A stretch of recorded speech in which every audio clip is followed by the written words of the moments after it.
Alright, moving on here in Module 14, we'll look at some applications of exponential functions and exponential models. So as we look at compounding interest, we're looking at exponential functions. You see here compounding interest in times of year. So here in our function, we've got a function here, a of t. So our amount present after t years, right, would be equal to the present value, right, which would be the initial value, P, your principal, times 1 plus R, your interest rate, divided by N, the number of compounding periods during a year.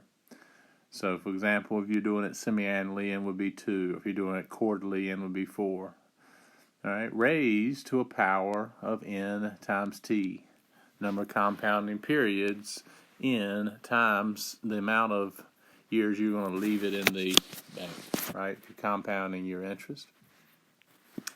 Compounding interest continuously. So our amount in T years, it says, will be equal to your principal, your initial amount, times E, again, E being a natural number, so it's a natural exponential model, raised to the power of R times T, R being your interest rate, and T being the number of years. Again, you're leaving your money in this bank here. So in this investment. So P represents principal, the original amount, the present value at time T equals 0. And the A of T is the resulting amount in T years, the future value. Rate in R, the interest rate. And this percentage amount we want to make sure we express as a decimal, and T being in time and years, N being the number of times compounded in a year. So let's take an example. All right, say we're going to take $500 and invest it at a 6% interest rate compounded monthly for a period of 3 years. Find the resulting amount of money. So find the amount after 3 years. So we're going to invest this money, and this money, $500 initially invested. So our principal, so P, right, is $500. That's our initial amount. And of course, our rate is 6%, which is a decimal, is 0.06, right? 6 divided by 100. And T, of course, T is 3. We're going to leave it in there for 3 years. And it's compounded monthly. So with that, compounded monthly, we know N is going to be equal to 12, right? So there's 12 months in a year. So that implies N equal 12. So find the resulting amount of money in 3 years. So what we're trying to figure out, let's go ahead and look at our model. So again, we're compounding interest in times. A of T is equal to P times 1 plus R divided by N raised to the NT power. So with that said, let's go ahead and look at what we're looking at here. So A of 3, A of T, equal to principal 500 times 1 plus R, interest rate, 0.06, divided by N, which is 12, raised to the 12 times 3 power. So again, just plugging in information. So we got 500 times 1 plus 0.06 divided by 12, raised to a power of 12 times 3. So let's go figure out what our amount is. What's the resulting amount? So let's get our calculator out. All right. So on our TI, let's go ahead and plug this in. So with that said, we've got 500 parentheses times 1 plus fraction, let's put this fraction in parentheses, 0.06 divided by 12, close that. All right, and then we're going to close that and raise it to a power of 12 times 3, which is 36. So our exponent would be 36. So I've got $598.34, right? So that's the amount of money in 3 years with a interest rate of 6%, compounding it monthly. So 598.34. So 598.34. All right. So again, we're figuring out our amount of money, again, compounding n times a year. So again, our model, A of t, equal to P times 1 plus R over N to the T power.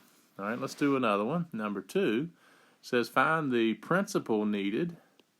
So again, what's needed now? The present value. To get $1,275 after 3 years at an 8% interest rate compounded continuously. So there's the key word. So compounded continuously. So amount of money in 2 years is going to equal our principal times e to the RT power. So there's our model. So what do we have in this model? We want to find P. So the question is, what is the principal? We know in 3 years, we know A of 3 is going to equal $1,275. We know our interest rate, we know R is 8%, which is 0.08 as a decimal. All right, so with that in mind, let's go ahead and look at this model.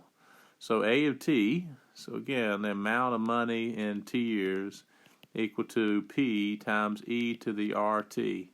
So amount of money in 3 years. So A of 3, we want to know $1,275 equal P, our unknown, times e to the RT, 0.08 times 3, right? We got 3 years there. So as we look at that, we've got what?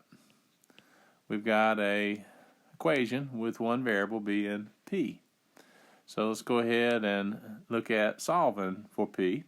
So what we're going to do is we'll divide out on both sides e to the 0.08 times 3 power on both sides of this equation. All right.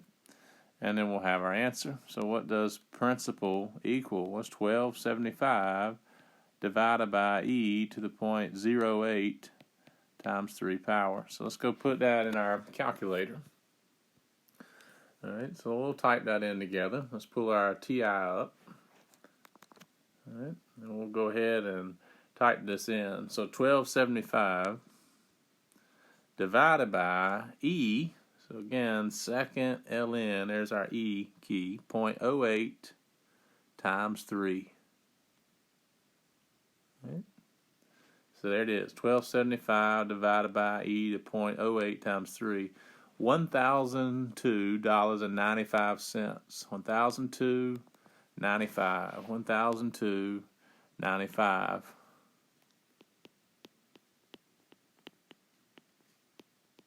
So there's our initial investment. So that's what we brought, right, to the bank, so to speak, right? If we were going to invest it at 8% interest rate, compounded continuously, and leave it in there for 3 years, right, based off our amount being $1,275. So again, finding the principal, solving that equation there, that exponential model, and solving for P.